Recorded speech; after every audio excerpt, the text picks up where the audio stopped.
Herkese merhaba, kanalıma hoş geldiniz. Bugün ben sizler için gribal enfeksiyonlar için ve öksürük için muhteşem bir tarif hazırlıyorum. Videomu sonuna kadar izlemenizi önemli rica ederek hemen tarifime geçiyorum. Öncelikle zencefillerin kabuklarını soymakla başlayalım. Dilerseniz zencefilin ve limonun miktarını artırabilirsiniz.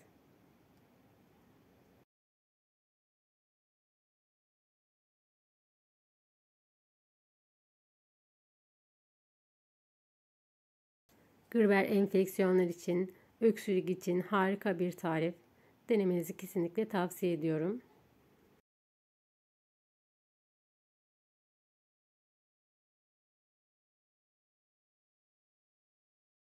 Bu konuyla bir bilginiz, bir tecrübeniz varsa yorumlar kısmında benimle paylaşırsanız çok sevinirim. Yine aynı şekilde buraya kadar gelen arkadaşlardan yorumlar kısmına herhangi bir çiçek, böcek emoji olabilir. Benimle paylaşırsanız beni çok mutlu etmiş olursunuz.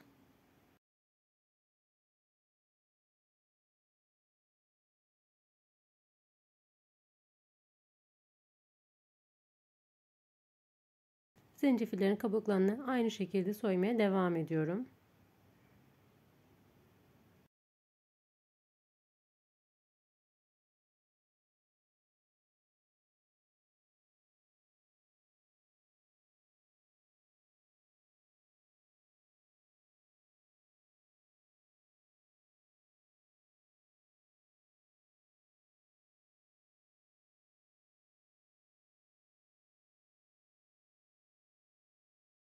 Ben zencefillerin kabuklarını tamamıyla soydum gördüğünüz gibi.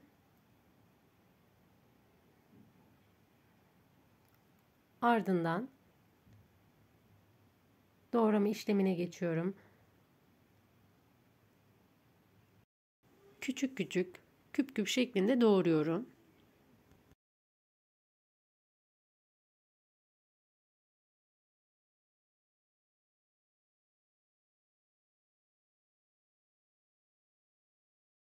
Videolarımdan haberdar olmak istiyorsanız zil sesini açmayı unutmayınız.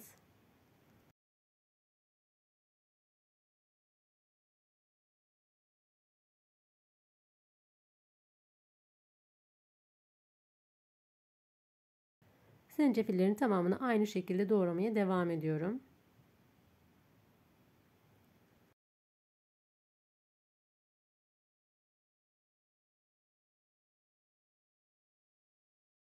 Zencefillerin tamamını doğradıktan sonra uygun bir kasenin içerisine alıyorum. Ardından limonları doğrama işlemine geçiyorum. Limonun da baş kısmını aldıktan sonra ortadan ikiye kesiyorum. Ortadan ikiye kesmiş olduğum limonların çekirdeklerini temizliyorum. Çekirdeklerini temizleyelim. Aksi takdirde acılık yapabiliyor. Ve aynı şekilde küp küp doğruyorum.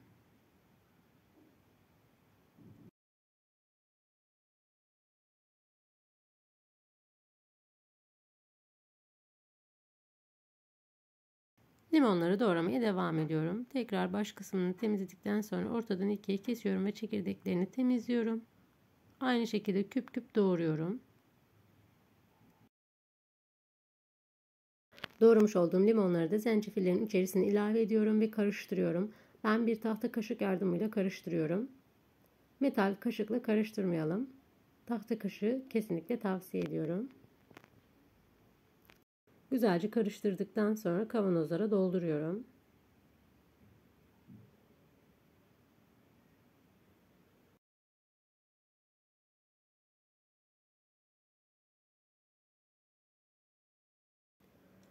İki kavanozun ikisini de aynı şekilde doldurdum. Doldurduktan sonra üzerine balını ilave ediyorum. Gördüğünüz gibi.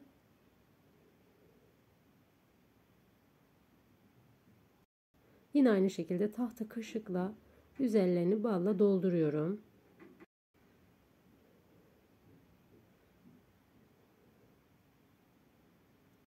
Aynı şekilde diğer kavanoza da balını ilave ediyorum.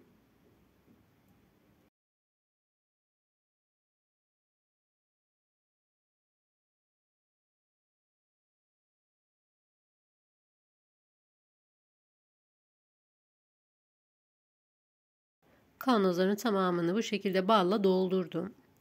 Gördüğünüz gibi. Balla doldurduktan sonra ağızlarını sıkı bir şekilde kapatıyorum.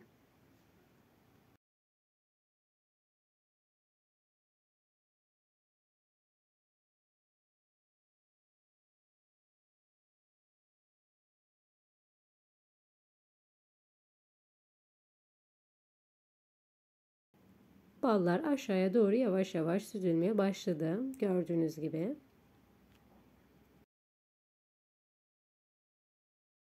Zencefil ve limon suyunu yavaş yavaş salmaya başladı ve ballar da aşağıya doğru inmeye başladı. Muhteşem bir karışım oldu.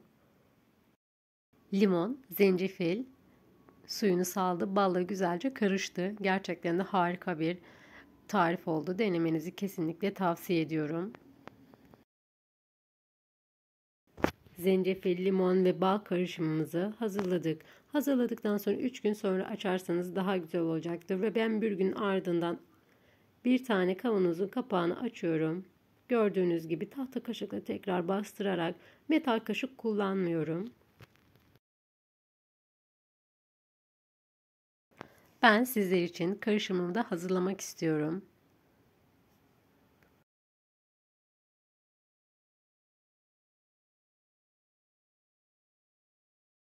Hazırlamış olduğum doğal antibiyotik karışımından filcanımın içerisine 5-6 kaşık bu şekilde ilave ediyorum. Eğer şiddetli bir öksürüğünüz varsa kavanozun kapağını açtığınızda direkt birkaç kaşık alıp içebilirsiniz. Daha etkili olacaktır. Filcanımızın içerisine 4-5 kaşık koyduktan sonra şöyle bir karıştırıyorum. Gerçekten de muhteşem bir karışım oldu. Denemenizi kesinlikle tavsiye ediyorum. Sizlere tekrardan da göstermek istedim. Muhteşem bir tarif oldu. Denemenizi kesinlikle tavsiye ediyorum. Beni izlediğiniz için teşekkür ederim. Deneyen herkese şimdiden afiyet olsun. Bir başka videoda görüşmek dileğiyle.